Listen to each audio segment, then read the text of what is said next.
So we are back on the Dream 4x4 Nova build, and in today's episode I want to start fitting this modified rear axle to this Vauxhall Nova. So in the last couple of episodes we've spent quite a lot of time making a Calibra 4x4 axle a bit narrower so it fits on a Nova shell basically. Obviously when I say fits, it's not actually going to physically bolt on yet, but it will physically fit in the gap. So in today's episode I'm going to take the original back axle off, the fuel tank, exhaust, and just start having a look, see how I'm going to fit it. And hopefully by the end of today's video we're going to have it kind of mounted. I'm not going to say it's going to be done, but kind of in place. First things first, let's remove the wheels. So straight away with the wheel off, this is going to be one of my first problems.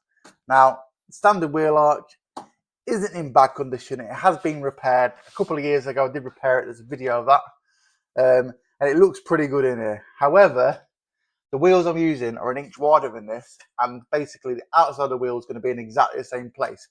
So that means that we need to go at least an inch further in, and that 6-inch wheel was very close to this. So this has got to go. This inner arch has got to go. And to be fair, like I said, I've welded it up in the past.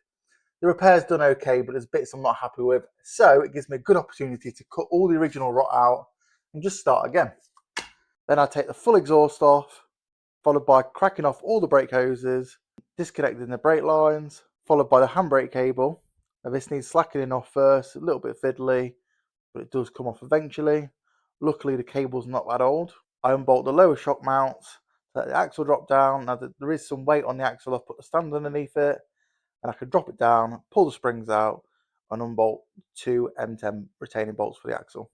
Then it's just a case of dropping the transmission stand with the axle on it and pulling it out of the way. So now the axle's off, the next job is the fuel tank. Now, I think there's a bit of fuel in this, so this could be a pain and I might get wet, but we're going to try our best. As there is some fuel in it, I decided to take the fuel neck off first and then drain it into a large funnel into a couple of petrol cans. I drained the fuel filter off and I use the transmissions once again just to support the fuel tank. So I can take the straps off, followed by the fuel lines and the breather, and then it's just a case of wiggling it out of the way and dropping it down. I then put the modified axle onto the transmission stand and lift it up. Now this transmission stand has made the job so much easier, and it was literally only £85 off eBay, so I'd recommend one. So straight away we've got some issues. So this needs to be much further forward because as you can see the wheels are far too far back. The spare wheel well is completely in the way, that's got to go. That's stopping the diff housing going in the right place. But yeah, it looks like it's definitely doable. This now fits between the sills, which is perfect. So I think what we're going to do now is start cutting. So I'm going to cut the spare wheel well out, and then I'm going to start trimming the chassis legs back. Now the back chassis legs can completely go for me. I'm not bothered about them, but I kind of want to keep them from about here. We'll see what they look like. I'm going to clean them back. If they're rusty, then they can go. If they're all right, then I'll leave them. But we'll see what they're like, and we'll start mocking some stuff up. But before we can do any cutting, I need to empty this and take the interior out. I don't want to ruin it, and as you can see, it's a bit of a mess in here. Now I do try and be a clean worker, but I'm just not very good at it. I tend to tidy up and then make a mess. Tidy up, make a mess. I'm not very good at doing it as I go along. The car's a mess because I've just used it as a dumping ground for the last couple of years. It is what it is.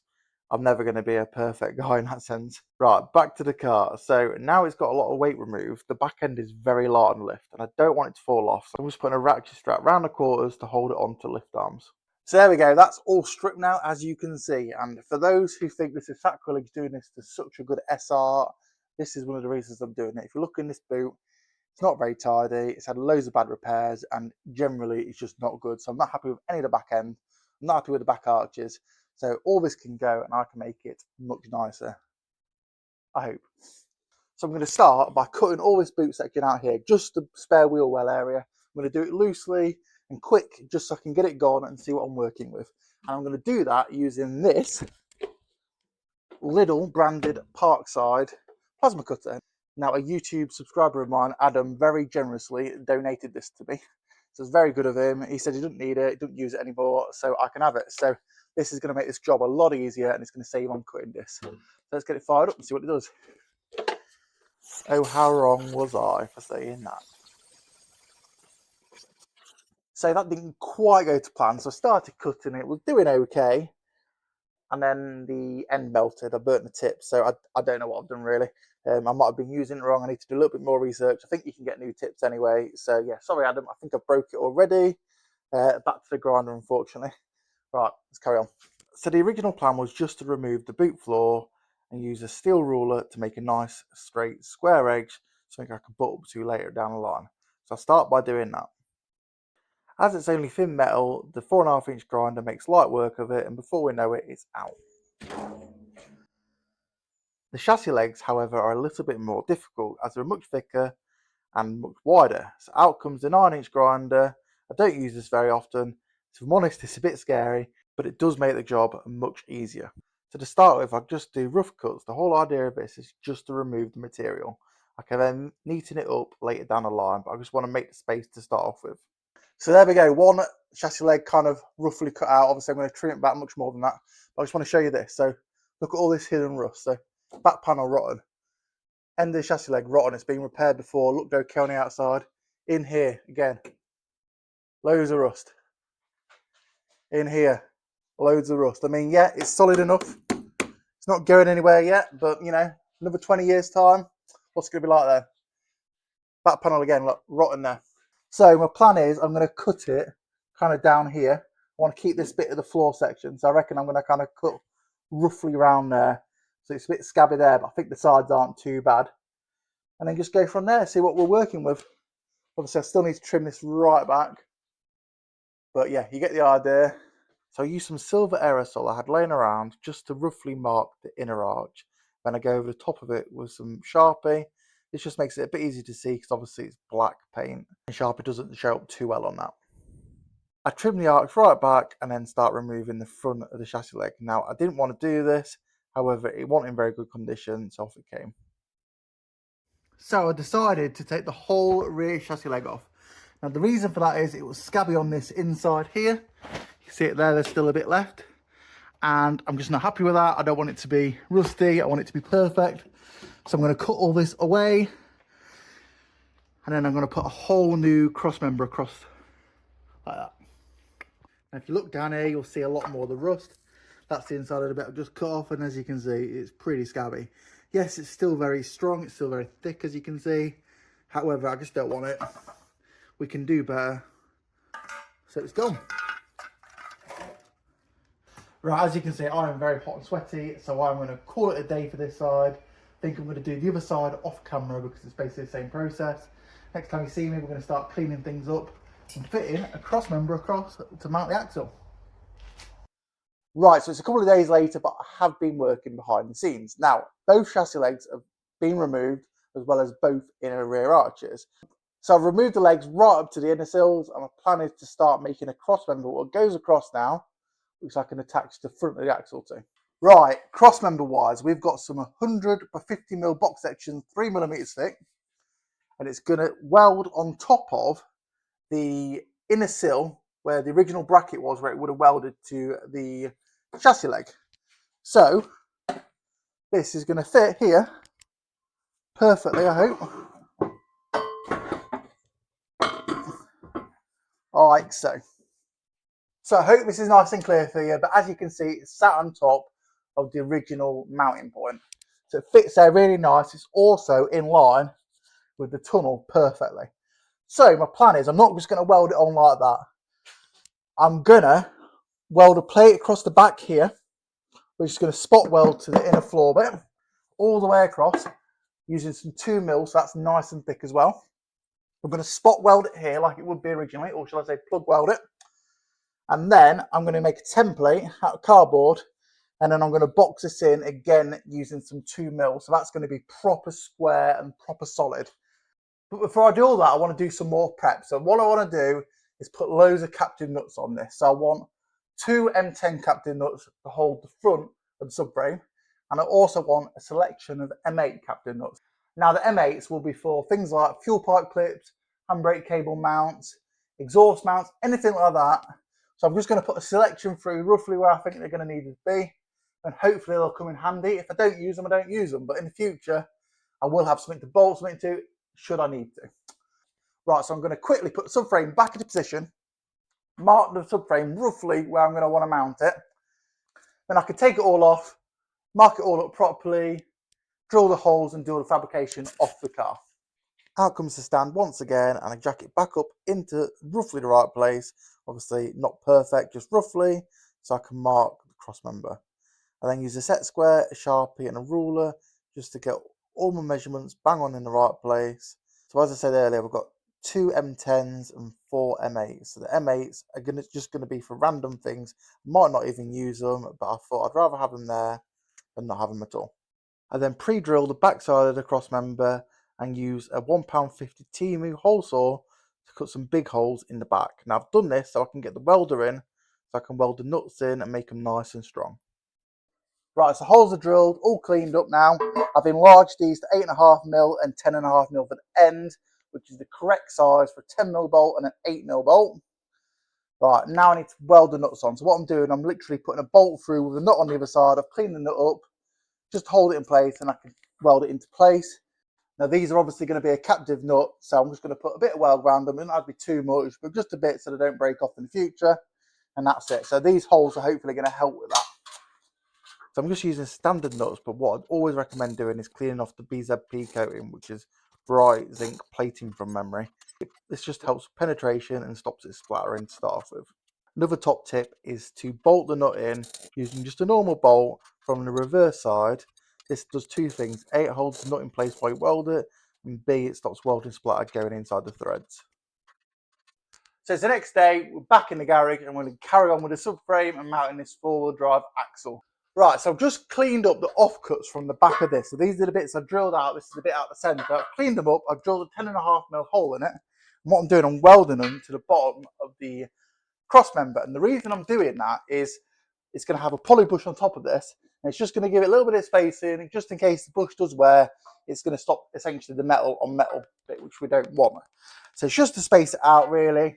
Probably overkill, but I'm doing it just in case. So what I'm going to do, I'm literally going to bolt it up using a bolt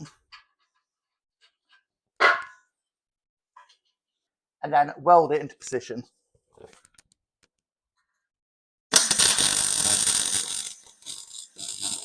Now I could have seam welded this all the way around, but I didn't really feel the need to, so I'm just giving it 4 little strips of welds, just to hold it into place. Just like that. And now all I need to do is just dress it back with a flat disc. So this is a 40 grit disc, and what that basically means is it's 40 grit sandpaper on a grinding disc. Now you can use a grinder disc, but I just find this way is a bit neater and gives a more professional finish. Right, next job, I've made these little strips, which are basically going to weld to the bottom of the cross member here, and then spot weld to this bit of floor panel. So I need to mark these and then weld them on. Now, believe it or not, the tunnel on a Nova is not in the middle. It's actually slightly offset. So if you know, let me know in the comments, but if you know, is the tunnel unique to a right-hand drive model? Because the driver's side is slightly bigger than the passenger side, which would suggest, obviously, the driver's got a little bit more room. So I'm assuming if that's the case, the left-hand drive model, the tunnel is over that way. We're only talking 20mm difference, so it's literally 10 centimeters offset, 10 millimeters even. So if you know in the comments, let me know, because I'm quite curious about that. I've never come across that before. So yeah, these basically need marking and tacking into place now. So once marked, I use some magnets to hold everything into place, tack the back, and I weld the front. Now I don't do continuous seams, I just do little stitches, because that's how a rally car would be, and it looks cool. Yes, technically it should be a continuous seam, however I think this is going to be more than strong enough. I then spot weld it onto the car, making it nice and tight, using a bit of wood and a pry bar just to prise it into the right place. For now it's only welded onto the original inner sill part, because the interior still needs stripping properly. Right, so I've had 4 sleeves made. Now these are to house poly bushes. I was going to solid mount the axle, but I've decided to poly bush it. It's got a bit of flexibility in it. It's not solid, but it's fairly solid, and it should do the job quite nicely.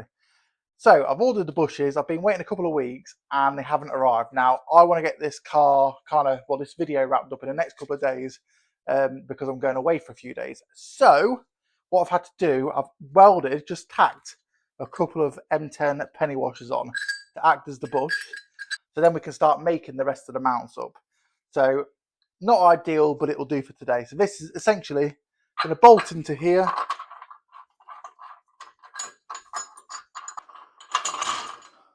Just like that. Right, so what I've done, I've just put a 4.5mm spacer on top of this bush, which is the thickness of the poly bush for when it arrives, just to make sure everything's bang on. Next job, I need to somehow get the axle into place, get it bang on square, and then make the brackets. And I've got to do that by myself somehow, and I don't want the car to be banana when we're finished. So this could be challenging. Wish me luck.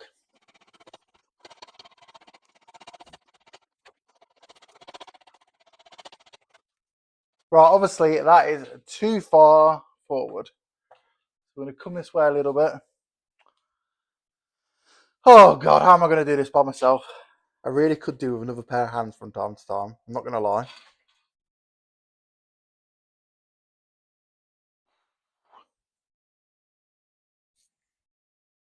Right, so the next problem, and it's quite a big one, is if I put the axle where I think it needs to be, it's touching this.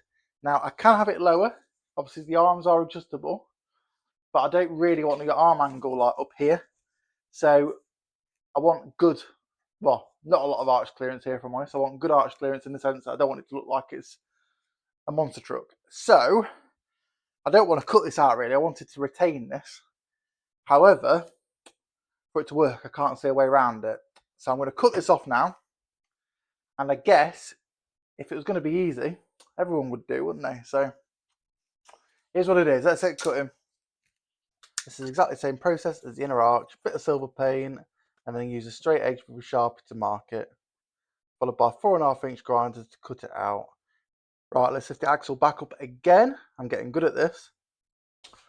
Now I would say that was more like it. We've got roughly a 10cm gap there and a 10cm gap there. Now it's probably a bit hard to see on camera, but I don't think that looks too bad. I think, imagine the tyre is going to be about here. I think that's good. I'd rather it be able to go super low than not be able to go low at all. So yeah, I'm pretty happy with that, I think. Right, so that is roughly in the right place, which sounds rough, I know, because I want it perfect. But hear me out here. What I'm going to do, I'm going to make a bracket for this side. Yeah, now I've got this side pretty much in the right place, and so is the other side. It all measures okay with a tape measure. So if I make a bracket for this, then this side's fixed. I'm only just going to tack it in place, but this side's fixed then. Then the other side, I can get bang on with this side, and I can do some corner measurements, all that kind of stuff, make sure everything looks spot on before I weld it up properly. So that's my plan. So if you haven't seen Binky, this is CAD, Cardboard Aided Design. So it's a bit of old card out the scrap bin I'm using to make a template up for the steel bracket. So I cut it out, make it a perfect fit, and then transfer that to some steel and cut it out using a grinder. Sorry, space is a bit tight here, but there we go. We have 4 plates. 2 for the top, 2 for bottom. Hope you can see them. So I'm going to do this side first, and then move that side, measure it up, and tack it all into place. I was actually really pleased with how well these actually turned out. So I started off by tacking the smaller piece in, then the larger piece. Now I do box this in later, but for now it's just tacked into place so I can jig it all up, make sure the measurements are right. Right, so it's tacked up and I've used some string just to measure everything, and it seems okay. Now obviously I've never done anything like this before. I didn't know how to measure. I thought string would be the best bet, so I've measured diagonals, various points, and just try my best to try and make sure everything's kind of straight. It looks it. I think it's okay, but I'm never going to really know until I drive it down the road. But the beauty I do have here is I'm using 12mm ID bushes. So the inside diameter is 12mm, and I'm using 10mm bolts. Now the reason I've done that is because if it isn't bang on, I'll be able to move the axle slightly. And 2mm that end, by the time it gets to this end, is a massive amount. It's probably going to be, I don't know, half an inch or something. So that should do me. Fingers crossed it's okay. I'm pretty confident now, so I think I'm going to start welding it up properly. Now, because I centered the cross member and all the bolt holes are centered and everything's true to where it should be, and I made the brackets a mirror image of each other, this wasn't actually that bad to do. It surprised me. I thought it'd be really hard to line up, but yeah, really wasn't that bad. So once everything was tacked, I pulled the axle back down, welded everything up properly and boxed it all in. and finish by grinding it all down and flat disking it. And don't that look professional? Really pleased with that. Right, finally I put a stud in the cross member and lift the axle back into place. It's a little bit awkward to do by myself again, but once it was in, I then put a bolt back in where the stud should be, bolt both sides up, and then refitted the diff. So there we go, that is the subframe mounted. Now I do have another problem. Obviously I want this as high up as possible so the car can be nice and low but still have decent suspension travel. So my next problem is the prop shaft. Now it needs to go in the end of the diff and that needs to be nice and straight. And currently it can't physically do that because I've got the diff so high. So in the next video we're going to try and overcome that and do a little bit more. So we're going to wrap it up here. I hope you enjoyed today's episode. This has taken me a good couple of weeks of hard work to do this. You guys have made me push the boundaries of what I normally do. I've never even dreamed of doing anything like this before, but because of you guys, you've given me the encouragement to carry on. So massive thank you from me. If you did enjoy the video, please like it. Please hit the subscribe button. And if you want, leave a little comment below. Right, stay tuned for more, guys. See you later. Bye-bye.